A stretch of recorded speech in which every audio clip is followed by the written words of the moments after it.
కొన్ని పాటలు వింటే ఆ పాట ఎవరు రాశారా అనేది ఒక్కసారిగా మనకు మైండ్లోకి వచ్చేస్తుంది. అన్నయ్య దిద్దిన వర్ణాలు అన్ని అరచేతిలోన హరివిల్లై గోరింట పండగ మా ఇంట పండగ అన్నా చెల్లెలి అనుబంధం జన్మ జన్మల సంబంధం. అలాగే ఇంకొన్ని పాటలు వింటే అరే ఇంత గొప్పగా రాశారా అనిపిస్తుంది. ప్రతి దిక్కు తూర్పు కాగా ఎదగాలిర సూర్యుడులాగా ప్రతి ఓటమి పాఠం కాగా ఒదగారిల వృక్షంలాగా కబడ్డీ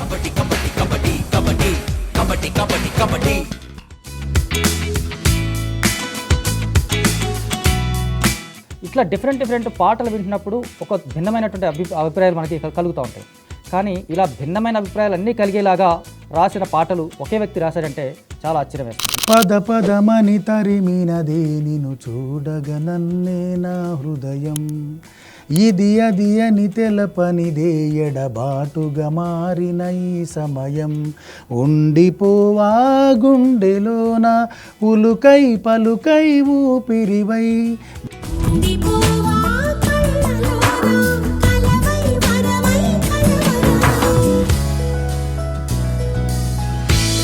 ఇలా ఏ పాట అయినా సరే అలవోకగా రాసుకుంటూ వింటున్న వారి మనసు రంజింపజేసేలాగా రాయడం ఆయన శైలి. ఆయనే మిస్టర్ అభినయ శ్రీనివాస్.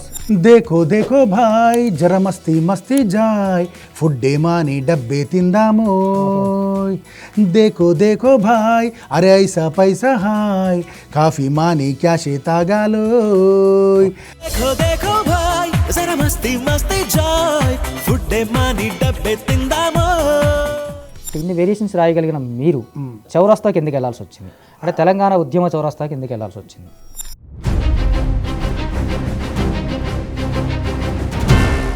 ఉస్మానియా క్యాంపసులో ఉదయించిన కిరణమా వీర తెలంగాణమా కాకతీయ ప్రాంగణంలో కురిసిన ఓ వర్షమా వీర తెలంగాణమా వీర తెలంగాణమా 4 కోట్ల ప్రాణమా వీర తెలంగాణమా 4 కోట్ల ప్రాణమా.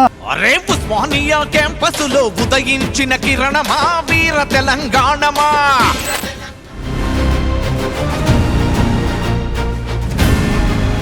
ఏమైనా మీరు పాట రాయడానికి వెళ్తున్నప్పుడు ఎదురైనా చిన్న చిన్న అవమానాలు కానీ ఇలాంటి ఏమైనా తృణీకరించడం, ఎవరైనా ఎజిటేట్ చేయటం ఇలాంటివి ఏమైనా ఫేస్ చేశారా?